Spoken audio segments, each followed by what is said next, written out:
ఎన్నికల ముందు అలవికాని హామీలిచ్చి అధికారంలోకి వచ్చిన కాంగ్రెస్ ఆ హామీలను నిర్లక్ష్యం చేయడంపై జనం మండిపడుతున్నారు. రేవంత్ సర్కారు తీరుపై ఆగ్రహం వ్యక్తం చేస్తున్నారు. ప్రజలను దగా చేసిన కాంగ్రెస్ కు తగిన శాస్తి చేస్తామని హెచ్చరిస్తున్నారు. హస్తం సర్కారుపై ప్రజల్లో ఆగ్రహం ఏ స్థాయిలో ఉందో వారి మాటల్లోనే విందాం.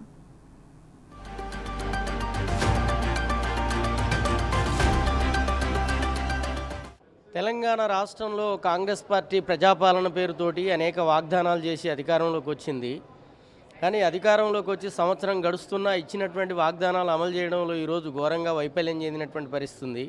ముఖ్యంగా రైతాంగం విషయంలో సన్నవడ్లకు 500 రూపాయల బోనస్ ఇస్తా అని చెప్పి ప్రకటించింది. కానీ అది అమల్లో సరైనటువంటి పాత్ర ఈరోజు నిర్వహించడం లేదు.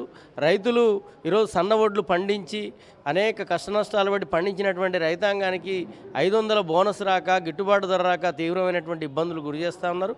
ఎవరైతే వరి పండించిరో వాళ్ళందరికీ బోనస్ ఇచ్చే విధంగా ప్రభుత్వం చర్యలు తీసుకోవాల్సినటువంటి అవసరం ఉంది.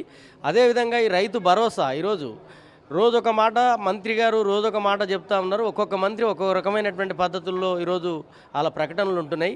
ఒక పక్క 2 ఎకరాలు పడ్డాయని ఒక మంత్రి చెప్తాడు, 3 ఎకరాల వరకు పడ్డాయని ఒక రైతు చెప్తాడు. రైతాంగానికి మాత్రం 2 ఎకరాలే 3 ఎకరాలే ఎకరం వచ్చినటువంటి రైతాంగానికి కూడా చాలా మందికి ఈరోజు రైతు భరోసా రానటువంటి పరిస్థితి ఉంది.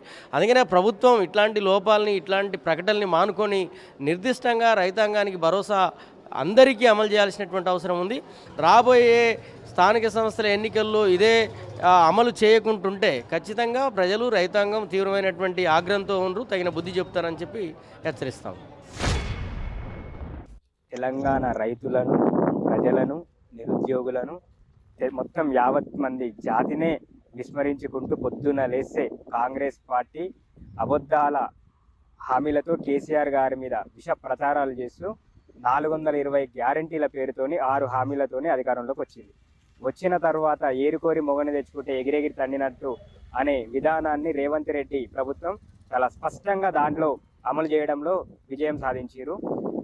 రైతులను తీవ్రంగా మోసం చేసిరు, అన్ని వర్గాలను తీవ్రంగా మోసం చేసిరు. నిరుద్యోగుల వృత్తి అని చెప్పి నిరుద్యోగులను మోసం చేసిరు. రైతుల 2 లక్షల రుణమాఫీ అని చెప్పి రైతులను మోసం చేసిరు.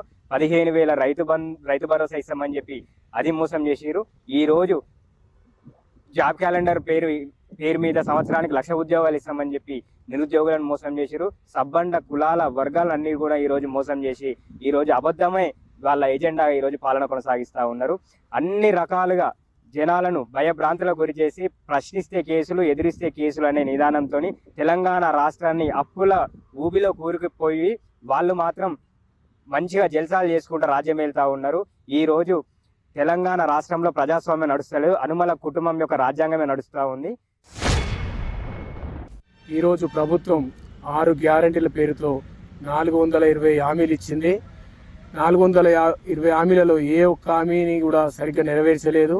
రైతు రుణమాఫీ అని చెప్పి, రైతు బోనస్ అని చెప్పి, రైతు భరోసా అని చెప్పి రైతులని, నిరుద్యోగులని నిరుద్యోగ భృతి అని చెప్పి 2 లక్షల ఉద్యోగాలు అని చెప్పి నిరుద్యోగులని, అదేవిధంగా మహిళలకు ఫ్రీ బస్ అని చెప్పి నెలకు 2,500 ఉచిత గ్యాస్ సిలిండరు అని చెప్పి మహిళలని, వికలాంగులకు 6,000 పింఛన్ ఇస్తామని చెప్పి వికలాంగులని, అందరినీ రాష్ట్రంలో ఉన్న ప్రతి ఒక్కరిని మోసం చేసింది.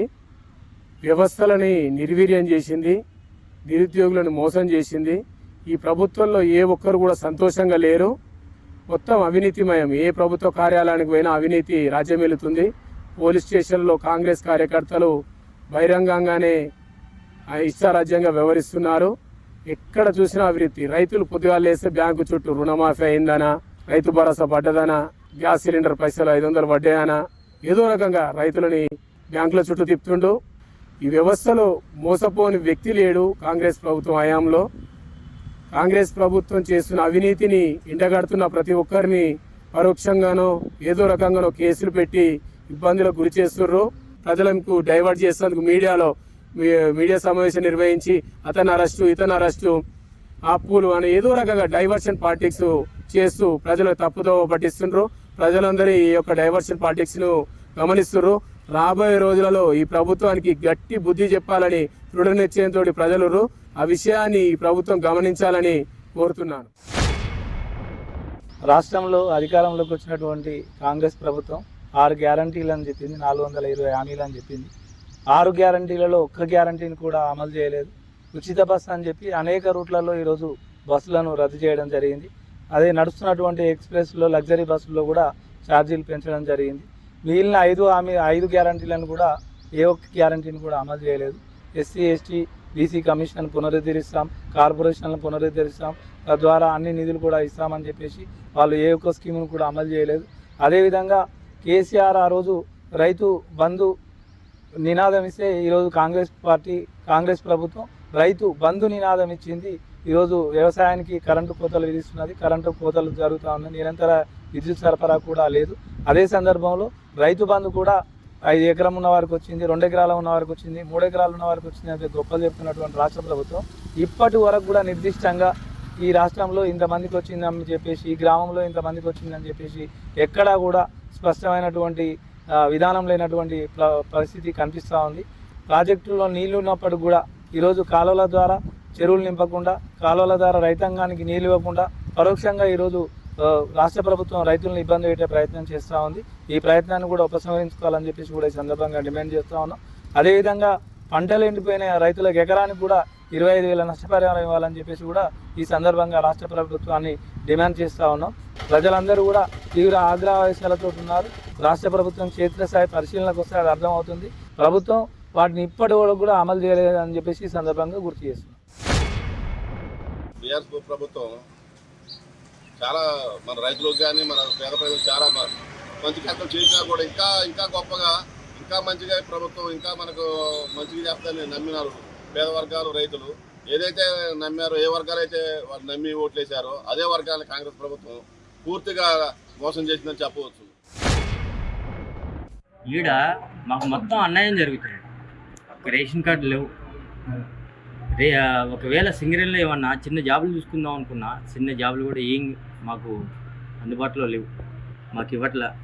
ఏంటంటే రాజకీయ సపోర్ట్ ఉన్నోడికి ఇక్కడ జాబులు ఇస్తున్నారు, రాజకీయ సపోర్ట్ లేనివాడికి ఏం ఇవ్వట్లా, వాడిని అణగదొక్కుతున్నారు. ఇల్లు మంచిగా లేవు. సింగరేణి వల్ల మా ఇల్లు మొత్తం ధ్వంసం అయిపోయినాయి. దానివల్ల కూడా మాకు ఏమి ఇవ్వట్లా. ఇక్కడ వ్యవస్థ మొత్తం ఎలా ఉందంటే కాంగ్రెస్కి మొత్తం వ్యతిరేకంగా ఉంది. వచ్చే 5 సంవత్సరాలలో మళ్ళీ రేవంత్ రెడ్డి వస్తాడో రాడో కూడా తెలియదు. ఆయన ప్రభుత్వం అనేది కష్టం. మళ్ళీ కేసీఆర్ గారే వస్తాడు.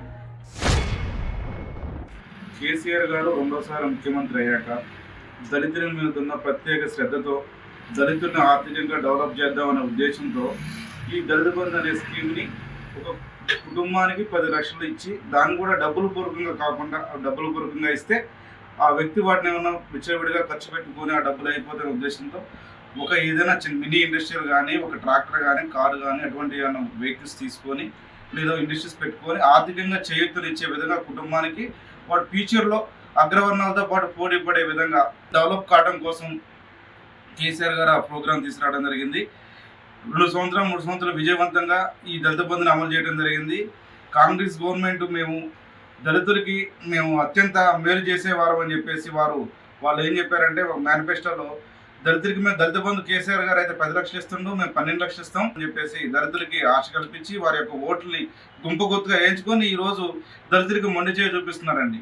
కేసీఆర్ గారికి దళితులు అంటే చాలా ప్రేమ అండి. దళితుల కోసం కొన్ని పథకాలు అమలు చేసి వాటిని విజయవంతం చేయడం జరిగింది. కాంగ్రెస్ గవర్నమెంట్ వాటి అన్నింటిని నీరుగారడానికి ప్రయత్నం చేస్తుంది.